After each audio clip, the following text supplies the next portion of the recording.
अनाथ बेटा। रूपा और शेखर सरिता विहार में रहते हैं। वो अपनी जिंदगी में बेहद खुश होते हैं। दोनों का शौर्य नाम का एक बेटा भी होता है, जिस पर दोनों ही अपनी जान छिड़कते हैं। शेखर, अब तो आप शौर्य को अपनी गोद से नीचे उतार दीजिए, उसके सोने का टाइम हो रहा है। नहीं रूपा, इसे मेरे पास ही रहने दो प्लीज। मैं थोड़ी देर में इसे बिस्तर में सुला दूंगा। लेकिन कल सुबह आपकी ऑफिस में मीटिंग भी तो है ना, और इसके लिए आपको कल जल्दी भी तो निकलना होगा। जाइए, आप भी जाकर सो जाइए। क्या यार, अभी तो मेरी गोद में आया था मेरा बेटा और तुम उसे लेकर जा रही हो। बाद में कर लेना अपने बेटे से प्यार, अभी जाकर सो जाइए।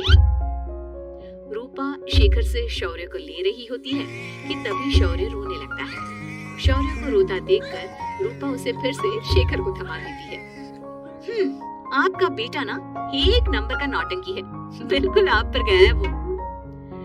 साफ बोलो ना, तुम्हें जलन होती है हम दोनों बाप बेटे का प्यार देखकर। पहले बड़ा तो होने दो तुम शौर्य को, फिर देखना वो सबसे ज्यादा मुझे ही प्यार करेगा। देखते हैं। ऐसे ही दिन बीतते चले जाते हैं और एक दिन कैंसर की बीमारी के चलते रूपा की मौत हो जाती है। अब शौर्य 3 साल का हो चुका होता है, जिसके कारण उसकी दादी शेखर पर दूसरी शादी का दबाव बनाने लगती है। शेखर, शौर्य अभी बहुत छोटा है और उसे इस समय एक माँ के प्यार की बहुत जरूरत है। माँ, मुझे दूसरी शादी नहीं करनी। क्या पता जो दूसरी औरत आएगी वो मेरे बेटे को एक माँ का प्यार दे या ना दे। तो रूपा की छोटी बहन वैशाली से ही शादी क्यों नहीं कर लेता? वो तो शौर्य को एक माँ का प्यार पूरा दे सकती है ना। मैंने कहा ना माँ, मुझे दूसरी शादी नहीं करनी, और अपनी ही पत्नी की बहन से तो हरगिज नहीं। ऊपर से अगर रूपा देख रही होगी तो वो क्या सोचेगी? अपने लिए ना सही, लेकिन तुझे शौर्य के लिए तो शादी करनी ही पड़ेगी ना बेटा।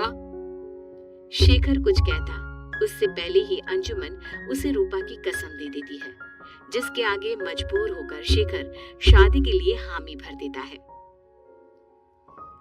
देखो वैशाली, मैंने तुमसे शादी सिर्फ अपने बच्चे के लिए की है। मैं चाहता हूँ कि तुम उसे एक माँ का भरपूर प्यार दो।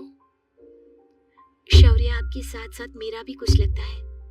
अगर आप मुझसे शादी नहीं भी करते, तब भी मेरा प्यार शौर्य के लिए कभी कम या ज्यादा नहीं होता।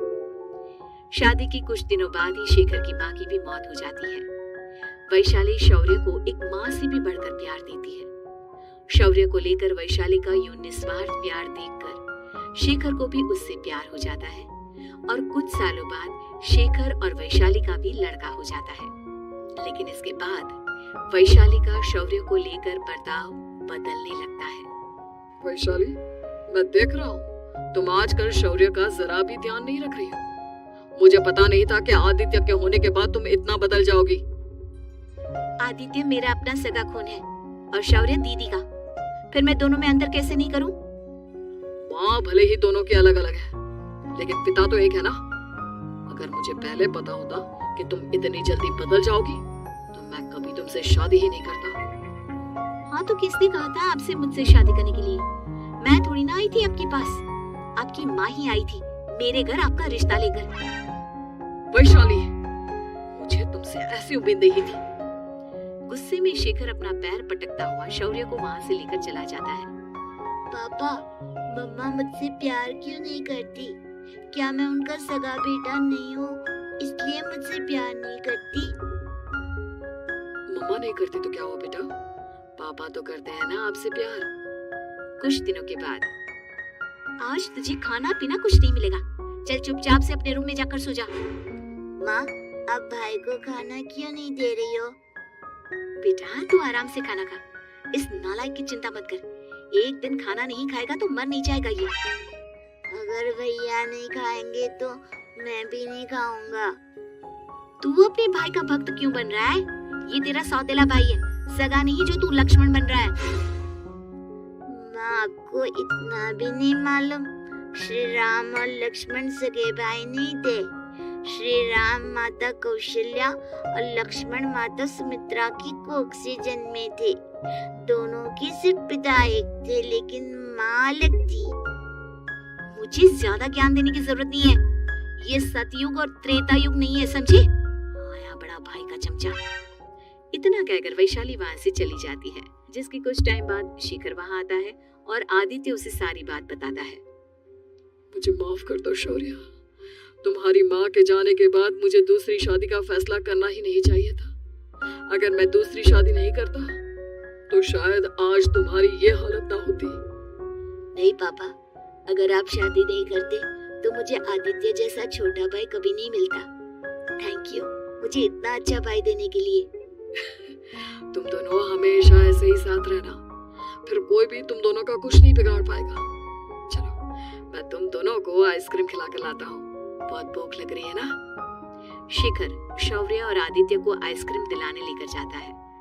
वो दोनों को पार्क में खड़ा करके आइसक्रीम लेने जा ही रहा होता है, तभी तेज रफ्तार से आती हुई एक गाड़ी उसे कुचल देती है और उसी पल शेखर की मौत हो जाती है, जिसके बाद शौर्य की जिंदगी नर्क से भी बदतर हो जाती है। सुन रही चिरकुट, इस घर के किसी भी सामान को मेरी मर्जी के बगैर हाथ मत लगाना। इन सब पर अब तेरा कोई हक नहीं है, समझा? ठीक है माँ, मैं आपकी इजाजत के बगैर किसी चीज को हाथ नहीं लगाऊंगा। चल जाकर अब पूरे घर की सफाई कर।